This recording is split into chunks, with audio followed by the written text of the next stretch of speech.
श्री राधे। जय जय श्री राधे। मित्रों, आप सभी को देवशयनी एकादशी और चतुर्मास की ढेरों शुभकामनाएं। प्रिय श्रोताओं, क्या आप सभी जानते हैं कि देवशयनी एकादशी से चतुर्मास आरंभ हो जाता है? और क्या आप जानते हैं कि चतुर्मास में तुलसी जी की पूजा बदल जाती है? तो आप तुलसी जी की पूजा प्रतिदिन करते हैं, उनमें एक बड़ा परिवर्तन चतुर्मास के समय में आता है। चतुर्मास के समय में तुलसी जी की पूजा हमें कैसी करनी चाहिए, क्या क्या चीज़ें हमें समर्पित हो करनी चाहिए, चतुर्मास में प्रतिदिन हमें क्या जल अर्पित करना चाहिए या नहीं तुलसी जी में। और इसी के साथ आज की इस वीडियो में आप यह भी जानेंगे कि कौन कौन सी वह सामग्री है जो कि हमें भूल से भी तुलसी जी में समर्पित नहीं करनी चाहिए, जिसकी वजह से सब भारी दोष लग सकता है। साथ ही साथ मैं आपको बताऊंगी कि रविवार के अलावा वो कौन सा एक ऐसा दिन है जिस दिन हमें चतुर्मास में जल तुलसी जी में समर्पित नहीं करना चाहिए। और इसी के साथ हम जानेंगे कि प्रतिदिन पूजा कैसे बदल जाती है। सुबह की पूजा में हमें क्या करना, कुछ अर्पित करना चाहिए और क्या सामग्री हमें अर्पित नहीं करनी चाहिए, और कौन से वे देवता हैं जिनकी इस चतुर्मास में विशेष रूप से पूजा करनी चाहिए। क्योंकि जैसा कि आप सभी जानते हैं कि देवशयनी एकादशी से भगवान श्री हरि विष्णु 4 महीने की योग निद्रा में चले जाते हैं और ठीक 4 महीने बाद यानी कि देव उठनी एकादशी के दिन भगवान श्री हरि विष्णु जागेंगे। और इन 4 महीनों के दौरान हमारे इस संसार का संचालन भगवान भोलेनाथ पर आ जाता है। तो इस प्रकार की संपूर्ण जानकारी आज की इस वीडियो में देने की पूरी कोशिश मैं करूँगी। लेकिन सबसे पहले मेरा निवेदन है कि माँ तुलसी जी की इस वीडियो को लाइक करके हमारे चैनल आरोही भक्ति चैनल को सब्सक्राइब ज़रूर कीजिएगा, ताकि आने वाले जितने भी व्रत पूजा विधियाँ हैं, शुभ मुहूर्त हैं, आपकी कुंडली से जुड़े कुछ संपूर्ण राशिफल और इसी के साथ निजी जीवन से जुड़ी समस्याओं के समाधान और जड़ी बूटियों से जुड़े हुए संपूर्ण उपाय एक ही चैनल आरोही भक्ति चैनल पर आपको मिल सकते हैं। तो चैनल को सब्सक्राइब करके पास वाले बेल आइकन को ज़रूर प्रेस कीजिएगा। जय श्री हरि विष्णु, जय माँ तुलसी ज़रूर ही लिखिएगा। सबसे पहले समझते हैं कि चतुर्मास क्या है और इसमें हमें क्या करना चाहिए। साथ ही जानेंगे कि इस 4 महीने के दौरान तुलसी जी का पूजन हमें किस प्रकार से करना चाहिए। तो देखिए, यह वो समय है जब भगवान श्री हरि विष्णु क्षीर सागर में 4 महीने के लिए योग निद्रा में चले जाते हैं और देवशयनी एकादशी से शुरू होकर देव उठनी एकादशी के बीच का जो समय होता है, यह समय चतुर्मास कहलाता है। क्योंकि इस समय पर भगवान श्री हरि विष्णु शयन करते हैं और इसीलिए इन दिनों में कुछ विशेष सांसारिक कार्यों को बिल्कुल ही वर्जित माना जाता है। जैसे शुभ मांगलिक कार्य हो गए, शुभ मांगलिक कार्यों में शादी, विवाह, मुंडन हो गया, गृह प्रवेश हो गया, नए घर के निर्माण के लिए नींव पूजन हो गया। यह सभी कार्य इस समय के दौरान बिल्कुल नहीं करने चाहिए।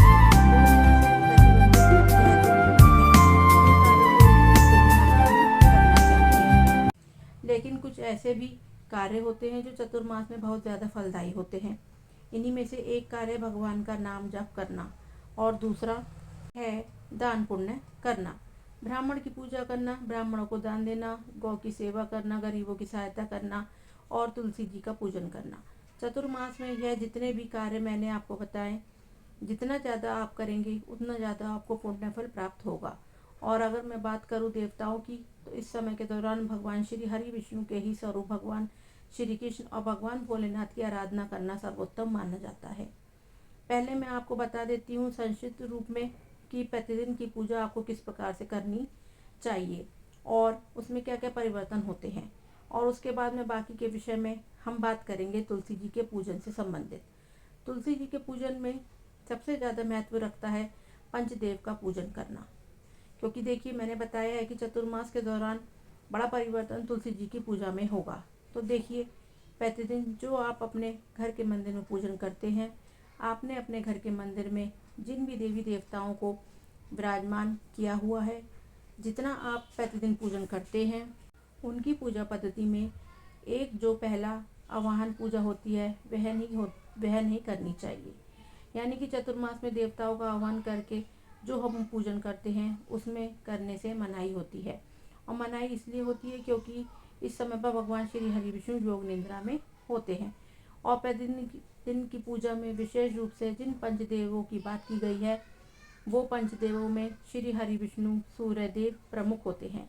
कौन से पंचदेव जिनका आप प्रतिदिन पूजन करते हैं? तो देखिए, शास्त्रों में कहा गया है कि प्रतिदिन बाकी किसी की आप पूजा करें या ना करें, लेकिन पंचदेव पूजन अवश्य करना चाहिए। तो पंचदेव के पूजन की शुरुआत सूर्यदेव से होती है। सूर्यदेव, गणेश जी महाराज, माँ आदि शक्ति दुर्गा, फिर भगवान भोलेनाथ और फिर भगवान श्री हरि विष्णु, यह पंचदेव कहे गए हैं। अब इन पंचदेवों में जो पालन करता मित्रों, अब बात करते हैं तुलसी पूजा में चतुर्मास में किन बड़े नियमों का हमें पालन करना चाहिए। तुलसी पूजन में, क्योंकि इन दिनों में तुलसी जी का पूजन अकेले ही किया जाता है, भगवान श्री हरि विष्णु के साथ संयुक्त रूप से नहीं किया जा सकता, तो इस बात का भी आप थोड़ा ध्यान रखिएगा कि तुलसी माता को कोई भी श्रृंगार की वस्तुएं इस समय यानी कि चतुर्मास के दौरान हमें नहीं चढ़ानी चाहिए, जैसे कि चूड़ी, बिंदी, कुमकुम, सिंदूर, सुहाग और उससे संबंधित कोई भी सामग्री इस चतुर्मास के दौरान हमें नहीं चढ़ानी चाहिए। इस बात का भी आप विशेष रूप से ध्यान रखिएगा। चतुर्मास जब भगवान शयन कर रहे होते हैं, तब तुलसी माता का जो स्वरूप है वह तपस्या के रूप में माना जाता है, और इसलिए साधारण और शुद्ध पूजा ही इस समय के दौरान में हमें तुलसी जी की करनी चाहिए। यही कुछ विशेष बात बताने के लिए आज की यह वीडियो मैंने आप सभी तक पहुंचाई है, क्योंकि चतुर्मास के दौरान कई सारी मेरी ऐसी बहनें हैं, कई सारे मेरे ऐसे भाई हैं जो तुलसी माता के पूजन में बड़ी गलती कर बैठते हैं और सुहाग की सामग्री समर्पित कर देते हैं। अगली बात जो कि आपको विशेष रूप से ध्यान रखनी है कि चतुर्मास के दौरान भगवान श्री हरि विष्णु और तुलसी जी को संयुक्त पूजन नहीं कराना है।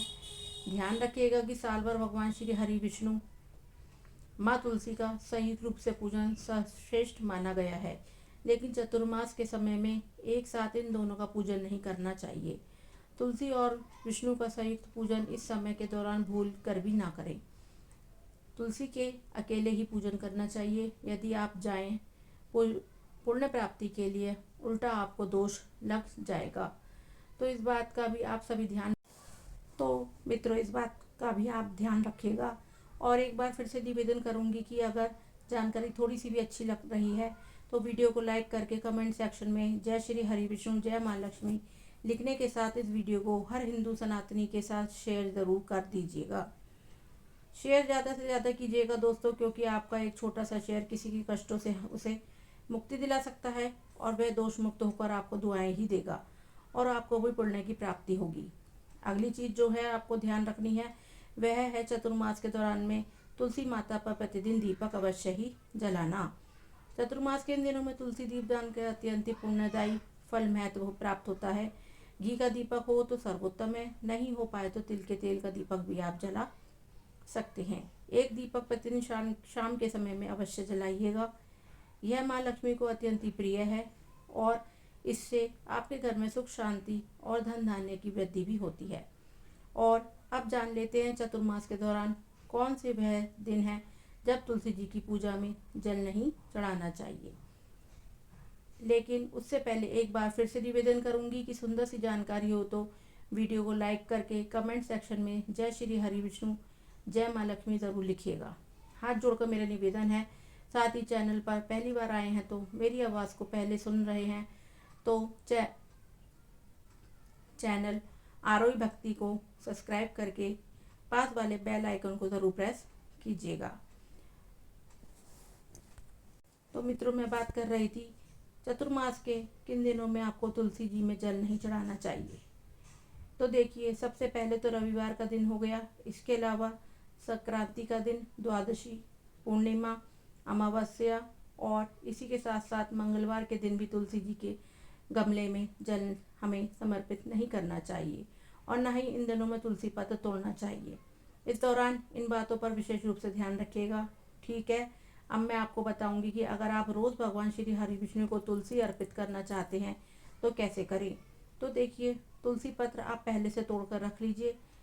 वर्जित दिनों को छोड़कर आप एक गीले सूती कपड़े में तुलसी जी के पत्तों को लपेट कर रख लीजिए और फिर आप हर दिन भगवान श्री हरि विष्णु को भोग में एक एक तुलसी के पत्ते को समर्पित कर सकते हैं।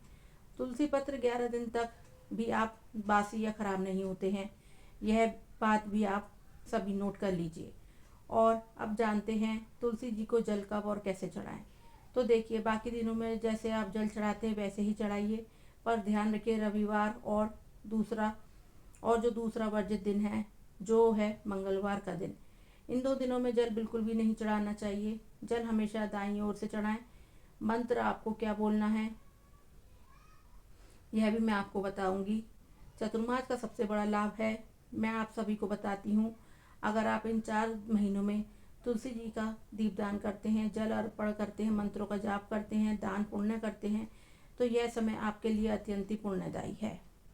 यह समय पर की गई पूजा आपके कष्टों का नाश करती है और लक्ष्मी की प्राप्ति के लिए यह समय सबसे बेस्ट समय कहलाता है। इस समय पर किए गए दान पुण्य, गौ सेवा, ब्राह्मण भोज, जब तब जो भी कार्य आप करेंगे उसका सर्वोत्तम फल आपको यह महीना देकर जाता है। और साल 2026 में यह चतुर्मास का समय अत्यंत आरंभ होने जा रहा है और आरंभ हो गया है 25 जुलाई 2026 से, यानी कि देवशयनी के दिन के, और इसका समापन होगा 2 नवंबर 2026 में देवउठनी एकादशी के दिन। चलिए मित्रों, अब हम अपनी वीडियो को विराम करते हैं और आपसे प्रार्थना करते हैं कि अगर हमारी वीडियो आपको पसंद आई है तो हमारी वीडियो को लाइक करें, हमारे चैनल को सब्सक्राइब करें और अच्छे अच्छे कमेंट हमारे अपने कमेंट बॉक्स में दीजिए। जय जय श्री राधे, जय जय हरि विष्णु।